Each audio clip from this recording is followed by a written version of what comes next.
আগরতলায় এক যুবতীর দায়ের করা মামলা ঘিরে চাঞ্চল্য ছড়িয়েছে। অভিযোগে বলা হয়েছে, মেলাগড়ের এক যুবকের সঙ্গে সম্পর্ক ভেঙে যাওয়ার পর। ভাই কি নাম তোমার? আমার নাম প্রীতম দাস, বাড়ি কোন জায়গা? নলচর বাগবাসা। হঠাৎ সাংবাদিকের কাছে আসার কারণ কি? সরকার বলতে আমি আগে চেন্নাই আসছিলাম, তো চেন্নাই থাকতে অনেক সময় একটা মেয়ের সাথে আমার পরিচয় হয়েছে। কোন বাড়ি কোন জায়গা? বাড়ি আগরতলা রানীকামার। মেয়েটার নাম কি? মেয়েটার নাম পূজা সরকার, বাবার নাম? বাবার নাম রঞ্জিত সরকার। আচ্ছা, কি হয়েছে এরপরে কত? তারপরে দিয়ে মেয়েরা আমার লোক পরিচয় হয়েছে ফেসবুকের মাধ্যমে। তারপরে দিয়ে সেটা মেয়েরা আমার তো মানে 70,000 টাকা খাইছে, মানে টাকা পয়সার কথা কইয়া আমার তো 70,000 টাকা নিছে। আমার সে বিয়া বইব কইয়া ইয়ে কইরা এরপর 70,000 টাকা নিতে আমার মানে বাজে বাজে ফটো ভিডিও দিত, দেখাইতো, এরকম ইয়ে করতো। আমার তাই 70,000 টাকা নিছে। এরপর আমি কানের বানিয়ে দিছি, স্বর্ণের কানের বানিয়ে দিছি। এরপর একদিন রাত্রে 2:30 বাজে 2:30 বাজে আমার কল করে কান্দা হচ্ছে, আমি বাড়িতে যেতাম। তারপরে আয়ানোর পরে এবার মেয়েরা, আমি বাড়িতে একদিন আসছিলাম, আর পরের দিন মেয়েরা আমার লগে আয়া হচ্ছে। তোমার বাড়িতে আছে? হ্যাঁ, বাইকে আয়া হচ্ছে আমার বোনের বাড়িতে। ও আচ্ছা আচ্ছা। এরপর আয়ানোর পরে এবার 3-4 দিন থেকে আমার বাড়িতে গেছে। যাওয়ানোর পরে এবার আমার বাড়িতে হইতেছে বিয়া বর্ণনা লিখা।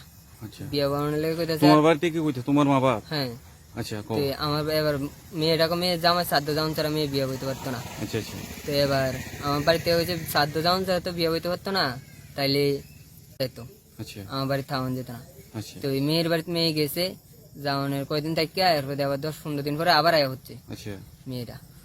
আবার তোমার বাড়িতে আছে? হ্যাঁ, আবার আমার বাড়িতে আছে। আচ্ছা। আয়ানোর পরে এরপর আমি এটারই কইছে বিয়া বানালে গিয়া, মেয়ে কো না বিয়া হইতো না, এমনি থাকবো। মানে বিয়ে বইতে না এইভাবে থাকবো তোমার সাথে? হ্যাঁ, তো আমার বাড়িতে হয়েছে না, এইভাবে বাড়িতে থাকুন যেত না। তো মেয়েরা আমার লোকে বাড়া যেয়ে আসিল, আমরা বাড়ি পাড়ে নলচর দিয়ে বাড়া আসিল। এই 15-20 দিনের মতন বাড়া আসিল আবার নলচর।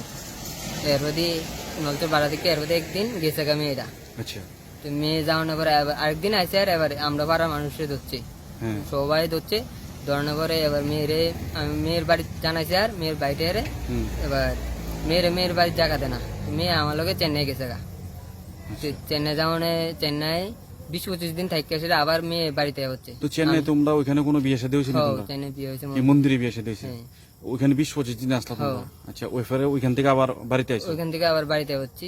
মেয়ের মা গেছে বাড়িতে আওয়ানোর লিগা, আমার বাবা মেয়ের মারে ফোন করে গেছে বলে বাড়িতে আওয়ানোর লিগা। আচ্ছা। তো এবার বাড়িতে হচ্ছি, মা ফোন করে আমার বাবারে আনাইছে। তো আমার বাবা আমার বাড়িতে লেগেছে, মেয়ের মা মেয়ের বোনের বাড়ি দিয়েছে। তো বোনের বাড়িতে হতে আবার 6-7 দিন পরে আবার আমার বাড়িতে গেছে। আমি মেয়ে একলা একলা যায়, আমি কোনো যাই আনি না, মেয়ে একলা একলা আমার বাড়ির জায়গায়। তোমার বাড়িতে? হ্যাঁ। এবার যাওয়ানোর পরে এবার আমার বাবা তারা কইতেছে আজকে বিয়া করানো লাগবো। তোমার বাবা কইতেছে? হ্যাঁ, আমার বাবা আমার দাদা তারা কইছে আজকে বিয়া করানো লাগবো। এতবার আইতেছে, যখন পাড়ার বদনাম হইতেছে বিয়া করানো লাগবো। এরপর মেয়ে কিটা হচ্ছে, মেয়ে সেদিনকে আসছিল, মেয়ের মা ভাই তারা আইনে দিয়ে গেছে। মেয়ে ছোট বোনে এক পোলা লগে প্রেম করে। তোমার বাড়িতে আইনে দিয়ে গেছে? হ্যাঁ, মেয়ে ছোট বোনে এক পোলা লগে প্রেম করে। এই পোলা মেয়ের মা আরো 2-3 জন পোলা আনলে গেছে তোমার বাড়িতে? হ্যাঁ, মেয়েরে দিয়া গেছে। দিয়া সেটা এবার মেয়ে আসিল রাত্রে, সকালবেলা আমার মোবাইলটা লুকাই লেছে। মোবাইলটা চার্জ দিয়ে রাখছিলাম, মেয়ে আমার মোবাইলটা লুকাই লেছে। আমার মোবাইলে খারাপ বাজে ভিডিও আসিল, ফটো আসিল, মেয়ে দেখাইতে তো আমি চেন্নাই থাকতে এডি আসিল। মানে এই মোবাইলটা চুরি করে নিয়ে গেছে? এই মোবাইলটা মেয়ে রাত্রে লুকাই লেছে। সকালবেলা আমার বাড়ি থেকে মেয়ের মারে ফোন করছে, মেয়ের মা আবার ওই পোলা ইন্টারভিউ আইছে সন্ধ্যার দিকে। এবার সন্ধ্যার দিকে আইসিটা এবার মেয়ে আমার মোবাইলটা লয়ে গেছে গা, সবকিছু লয়ে গেছে গা। এরপর মেয়ে যাওনের আবার আইছে, মানে মেয়ে জামাই শ্রাদ্ধ শেষ হওয়ার পরে এই যে আইসে গেছে, তো এর মাঝে তুমি মোবাইল পাইছিনি? না, মেয়ের আমি কইছি মোবাইল দিতে, মেয়ের কাছে মোবাইল আছে, মেয়ে দিত না। মেয়ে মোবাইল নিয়ে রিস্টল মেরে আইছে। আচ্ছা। মেয়ে রিস্টল মেরে কারে দিয়া লেছে ইউজ করতো। আচ্ছা, এখন কি এখন কোন অবস্থা আছে? এরপর শেষ পর্যায়ে কি কোন জায়গাতে আছে? শেষ পর্যায়ে এখন মেয়ে কই আছে, মেয়ের মা কই না, মেয়ে বাড়িতে নাই, আর কই আছে কইতে পারে না। এরপরে মেয়ে জামাই শ্রাদ্ধ শেষ হওয়ার পরে আমার বাড়িতে আইছে, আয়া বিয়া করবো কইছে। আয়নের সময় পোলামের লোক মদ খাই আমার বাড়িতে আইছে। মদ খাইছে, বেশি খাইছে, খাইছে আয়া মানে আমার বাড়িতে কইছে মদ খাইয়া বাড়ির জায়গা নাই, বাড়ির জায়গা দিত না। এবার রাস্তাত গেছে, আমার বাইরে ছোট ভাইয়ের নামে কেস করবো কইয়া আমার বাইরে ঠেলা দিছে, ঘরে ঢুকতো না দিছে। এরপরে আমার ভাইয়ের নামে আর বাবুর নামে কেস করবো গিয়া যাইতেছে গা। রাস্তাতে আমি পড়ে গেছে, পুরা ইয়ে হয়ে গেছে, আর কইতে পারে না। তো বৃষ্টি হতেছে এমন টাইমে, তো এবার ভিজা যাইতেছে। আমি যাই বাড়িতে জল টল দিছি, মামার বাড়িতে নিয়ে রাখছি। তো এবার আমার দাদা একটা যাই লেবু টেবু কাগজ এনে মুখো ডলতাছে, উড়ে নামি রাত্রে 2:30-2 বাজে।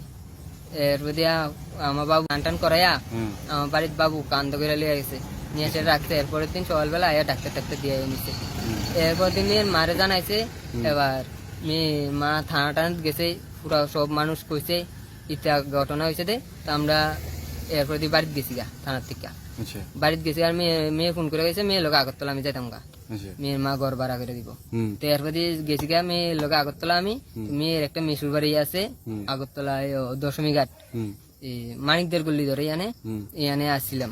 তো প্রায় 12-13 দিনের মতন আসছিলাম। আচ্ছা তাই কাছে একদিন দিয়ে মেয়ে আরেক পোলার লওয়া কথা কই আমার সামনে, সামনে কিটা বলতে কি মোবাইলে কথা কর না ছেলে আইনে কথা কইতেছে? মোবাইলে কথা হইতাছে। আচ্ছা মোবাইলে কয়দিন এরা দেখতেছি কথা হইতাছে, একদিন দিয়ে আমার সামনে কথা হইতাছে। হ্যাঁ। তো আমি এবার মেয়ের মেশুরে কইছি, মেয়ের মেশু আমার কাকু বেরিয়ে এতে এত সন্দেহ করার লাগেনি, এর মোবাইল দৌড়ি কিরে আমি। আচ্ছা এরপর দিয়ে আমি কি হচ্ছে, আমি তো দেখেছি আমি রাত্রে আয় হচ্ছি বাড়ি। যেদিনকার রাত্রে স্টেশনে আসছিলাম, বাড়িতে আইতাম পারছি না, আমরা দিয়ে গাড়ি চলে না। এরপর স্টেশন থেকে আমি বাড়িতে এলাইছো, এবার বাড়িতে আওয়ানোর পরে কি হয়েছে? এরপর দিয়ে বাড়িতে আনার পরে এবার আমি কদিন পরে গেছি, মেয়ের আনতাম, মেয়ের মেশু দেয় না, মেয়ের মেশু না মেয়ে যাইতো না, মেয়ের মেশু আয়া লয়ে গেছে।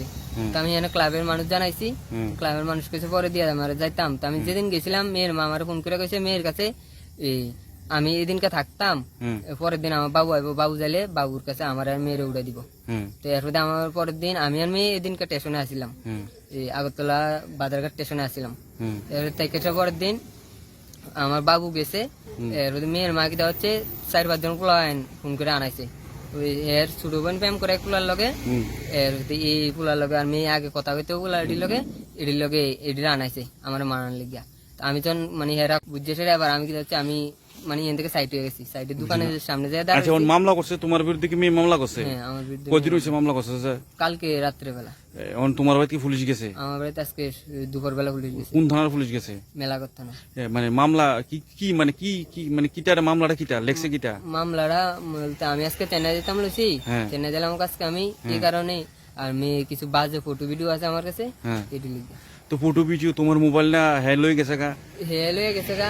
তারপরে এই মোবাইল ওই মোবাইলটা নিয়ে তোমার ফটো টুটি আসলো যেটা চুরি হয়ে গেছে? মোবাইলটা ছিল। মানে এখন তোমার মোবাইলও নিচে উল্টে এখন তোমার বিরুদ্ধে মামলা করছে, এবং মানে তোমার থেকে যা কিছু আছে সবকিছু হ্যাঁ তোমার থেকে লয়ে গেছে, মানে সুবিধা নিছে। সুবিধা নেওয়ার পর এখন তোমার বিরুদ্ধে মামলা করছে। তো এখন তুমি কি চাইতেছো? আমি মানে মেয়ে এরকম করছে, আমার মোবাইলটার ভিতরে অনেক কিছু আছে। আমি চেন্নাইতে পিএফ নাম্বারে কোড নাম্বার আছিল, মানে টাকা বা এই কোড নাম্বারটা মোবাইলে এটাও লয়ে গেছে গা। আমি স্বর্ণের কানে বানাই দিছি মেয়ের। এখন কি চাইতেছো তুমি? এখন মেয়ে আমার নামে মামলা হচ্ছে, কি বুঝা মামলা হচ্ছে। মেয়ে মানে অক্ষণ আরেক পুলা লওয়া কথা হয়েছে, আমার মান সম্মান পুরো শেষ করে দিয়ে গেছে আমার বাড়ির দিকে বাজারে।